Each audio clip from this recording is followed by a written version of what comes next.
Hey guys, how's it going? Michael Troy here, and today we're looking at The Amazing Spider-Man Soul of the Hunter. This is the probably not very well known about sequel to uh, Kraven's Last Stand, or Kraven's Last Hunt, forgive me. So, did you know there was a sequel to it? Yes, in the form of a one-shot prestige format book. I want to say this is probably the 90s, 1992. Okay, so therein lies the problem to begin with. Okay, so let's live. I don't have the whole thing, and hopefully I'll find the rest and do another video just on the Kraven's Last Hunt. But this is like one of my absolute favorite Spider-Man stories. It was 6 parts. It ran through all 3 Spider-Man titles that they had going on back in the day. J.M. DeMatteis is the writer. Mike Zeck and Bob McLeod are the artists. Rick Parker, letterer. Janet Jackson, colorist. And it was just perfect. It was controversial. It culminates in spoilers and Kraven taking his own life. And that's a big issue. I mean, that's a deep topic for any time, and just certainly in a Spider-Man comic book. But it was just cool all over the place. Like, he buried Spider-Man, like, made it seem like he was dead, buried him, took over for him, and just, like, really tried to drive him nuts. And it, you know, Kraven had always been dismissed as sort of like this kooky character, sort of like a circus reject, you know. And, this definitely, like, put the character on the map and just sort of, like, really define the character, and just, I don't know, everything lined up in the best way possible.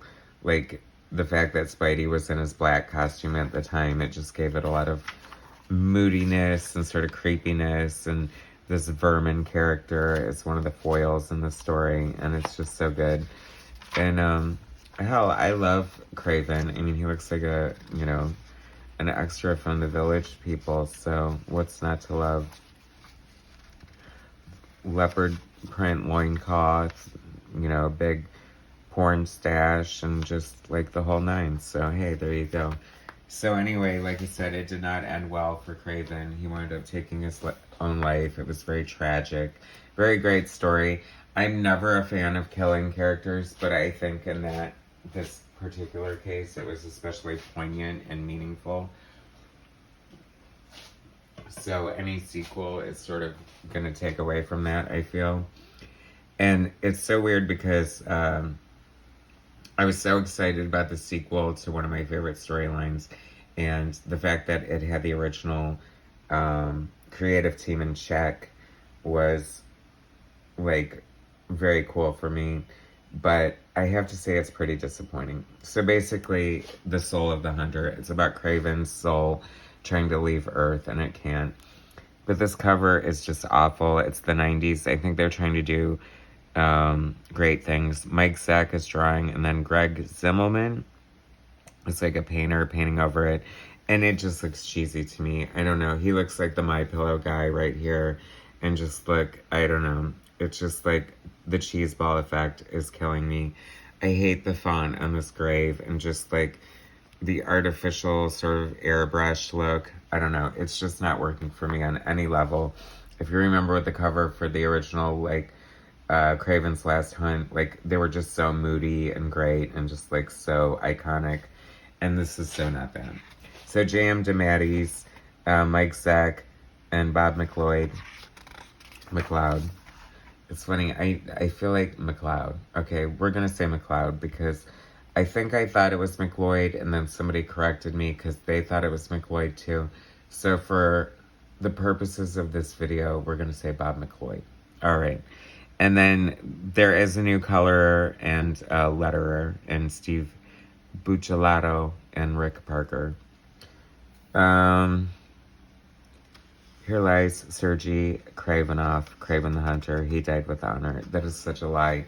This is as big a lie as Tara Markov's gravestone saying she's died being a hero.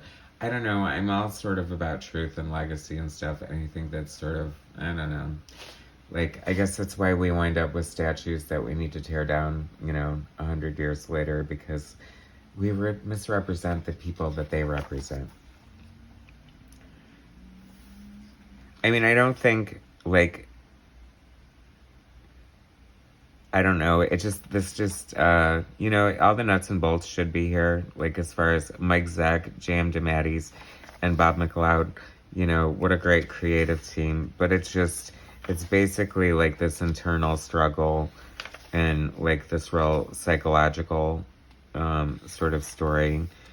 And I don't know, there's just something about the flatness of the colors. It's just not as exciting for me as the first one was. And, it's kind of a lot of this, like him bitching to himself out in a freaking graveyard. And,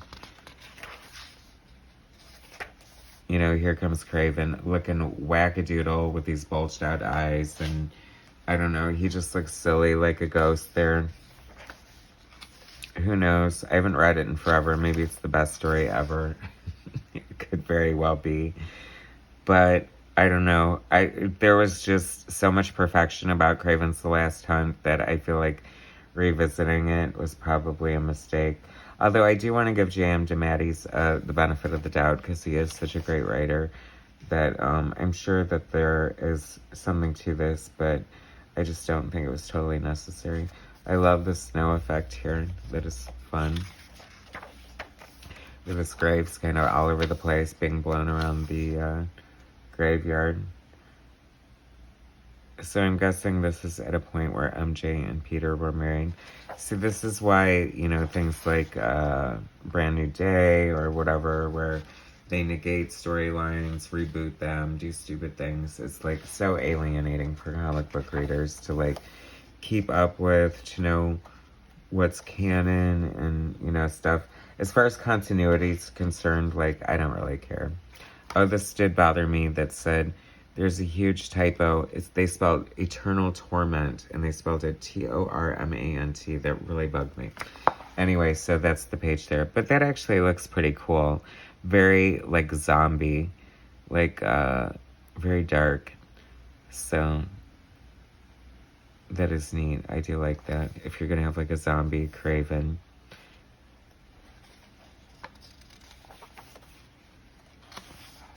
A lot of fighting in snow and loincloths and spandex. Being a superhero is kind of weird to begin with. And then there's all these souls. He just wants to get off Earth. I don't know. I just think it could have been done a little better. I mean, people aren't really exactly still talking about this story, are they? You guys probably didn't even know it existed. Leave in the comments what you thought. I mean, Kraven's Last Hunt is such a great story. It's like hands down one of my favorite Spider-Man stories. So this kind of lackluster sequel was slightly disappointing, but